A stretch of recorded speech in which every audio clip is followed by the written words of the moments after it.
तो छात्रों, आप सभी का स्वागत है। आज हम पांचवी कविता देखेंगे जिसका नाम है गुरुबानी, और इसे लिखा है गुरु नानक जी ने। तो कविता देखने से पहले संक्षेप में हम कवि का परिचय और कविता का परिचय संक्षेप में देखेंगे। तो देख लीजिए, गुरुबानी, कवि का नाम है गुरु नानक। गुरु नानक जी का जन्म 15 अप्रैल 1469 को रावी नदी के किनारे तलवंडी नामक ग्राम में हुआ। बचपन से ही आपका झुकाव आध्यात्मिक चिंतन और सत्संग की ओर रहा। आपके व्यक्तित्व में दार्शनिक, योगी, गृहस्थ, धर्म सुधारक, समाज सुधारक और कवि के गुण पाए जाते हैं। आप सर्वेशवादी हैं और सभी धर्मों वर्गों को समान दृष्टि से देखते हैं। आपने विश्व बंधुत्व के विचार की पुष्टि की है। आपके भावुक और कोमल हृदय ने प्रकृति से एकात्म होकर जो अभिव्यक्ति की है वह अनूठी है। आपकी काव्य भाषा में फारसी, मुल्तानी, पंजाबी, सिंधी, खड़ी बोली और अरबी भाषा के शब्द समाये हुए हैं। सहज सरल भाषा द्वारा अपनी बात कहने में आप सिद्धहस्त हैं। आपका निधन 1539 में हुआ। इनकी प्रमुख कृतियाँ गुरु ग्रंथ साहिब आदि।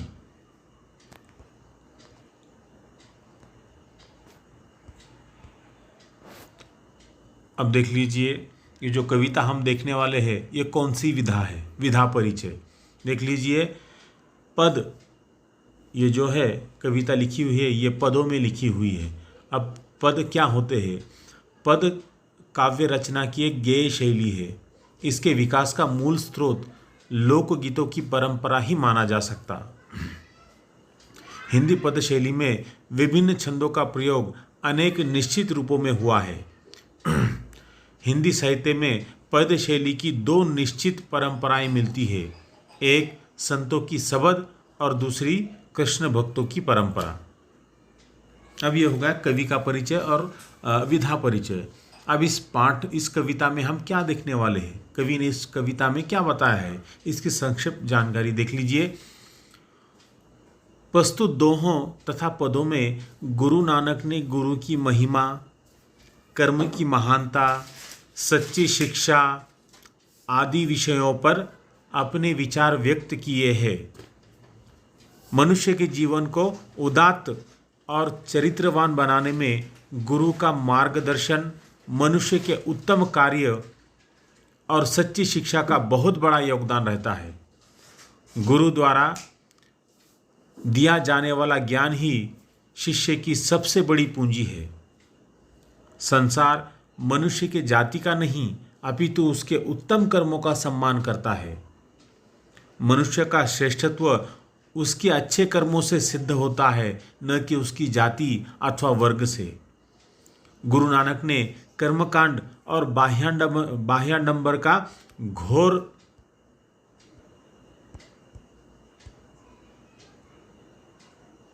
विरोध किया है। यहाँ की कुछ पंक्तियाँ गई है।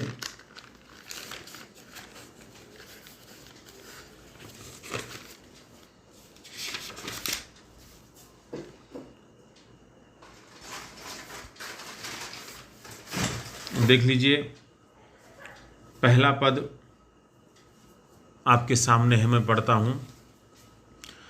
नानक गुरु न चेतनी, मणि आपने सुचेत, छूते तिल बुआड़, जीव सुए अंदर खेत, खेते अंदर छुटिया, कहू नानक सऊ नाह, फली अही फुली अही, बपुड़े भी तनविच स्वाह। अब देख लीजिए, इसके कठिन शब्द देख लीजिए। चेतनी, चेतनी अर्थात सोचना, महसूस करना। मणि अर्थात मन। आपने अर्थात अपने। सुचेत अर्थात चतुर। बुआड़ अर्थात बुआई करना। तिल तिल तिल जो होते हैं ना, जीव जीव अर्थात जैसे। सुए सुए सोए हुए। खेत के अंदर छुटिया छुटिया अर्थात छूटे पड़े हैं। सौ सौ अर्थात 100। नाह नाथ। बपुड़े अर्थात विचारे। विच अर्थात स्वाह। अब देख लीजिए, ये पहले पद में गुरु नानक जी कहते हैं कि जो लोग गुरु को याद नहीं करते हैं, जो लोग गुरु को याद नहीं करते हैं, उनकी बातों को नहीं मानते हैं, अर्थात लापरवाही बरतते हैं और अपने आप को ही ज्ञानी समझते हैं, अर्थात खुद ही चतुर बनते हैं, तो उनकी हालत कैसी होती है? वे व्यर्थ ही अनायास उगने वाले तिल की उन झाड़ियों के समान होते हैं जो खेत में अंदर से जले हुए हालत में पड़े होते हैं, जिसका कोई मालिक नहीं बनता है। दुनिया के लोग ऐसे लोगों से किनारा कर लेते हैं, यहाँ तक कि ईश्वर भी साथ छोड़ देते हैं। तो गुरु नानक जी कहते हैं कि वैसे तो वे फलते फूलते दिखाई देते हैं, पर उनके भीतर अगर झांक कर देखो तो गंदगी और मैल के सिवा कुछ और नहीं दिखाई देता। वैसे ही खेत में जली हालत में पड़े तिल की हालत भी वास्तविक मालिक के बिना कुछ और ही हो जाती है। तो ऐसे में दीन दुखी लाचार जले तिलों को क्या है, 100 मालिक बन जाते हैं, जबकि उन फलने फूलने वाले तिलों की फली में सिर्फ राखी होती है। तो कहने का तात्पर्य यह है कि गुरु के सानिध्य के बिना यह जीवन बेकार है। अर्थात इस पहले पद में गुरु नानक जी ने गुरु की महिमा का वर्णन किया है। अगला पद देख लीजिए, मैं पढ़ता हूं। जली मोह घसी मसी करी, मति कागद करी सारू, भाई कलम करी चितू लेखारी, गुरु पूछी लिखू बिचारी, लिखू नाम सालाह लिखू, लिखू अंत न पारावार। इसके कठिन शब्द देख लीजिए। जली अर्थात जलाकर, घसी घिसकर, मसी स्याही, मति बुद्धि, सारू अच्छा या बढ़िया, भाई यहाँ पर इसका अर्थ है प्रेम भाव, चितू अर्थात मन, लेखारी अर्थात लेखक, पूछी गुरु पूछी अर्थात पूछकर, विचारी अर्थात सोचकर, लिखू ना अंत न पारावार, पारावार सीमा।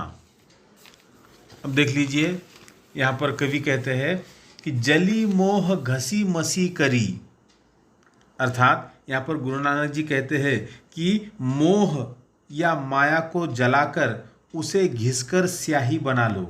जली मोह घसी मसी करी, क्या कहते हैं कि मोह या माया को जलाकर उसे घिसकर उसकी स्याही बना लो। मति कागज करी सारू, मति बुद्धि, और आगे क्या करते हैं, अपनी बुद्धि या अक्ल को श्रेष्ठ और सुंदर कागज समझो। गुरु पूछी लिखू बिचारी, फिर गुरु से पूछकर अर्थात गुरु से शिक्षा लेकर सोच विचार करके क्या लिखो, लिखू नाम सालाह लिखू, ईश्वर के नाम की स्तुति लिखो, ईश्वर का गुणगान लिखो और विचार लिखो, और लिखो अंत न पारावार, और यह भी लिखो कि उस प्रभु का न कोई अंत है और न कोई सीमा है, वह तो अनंत है।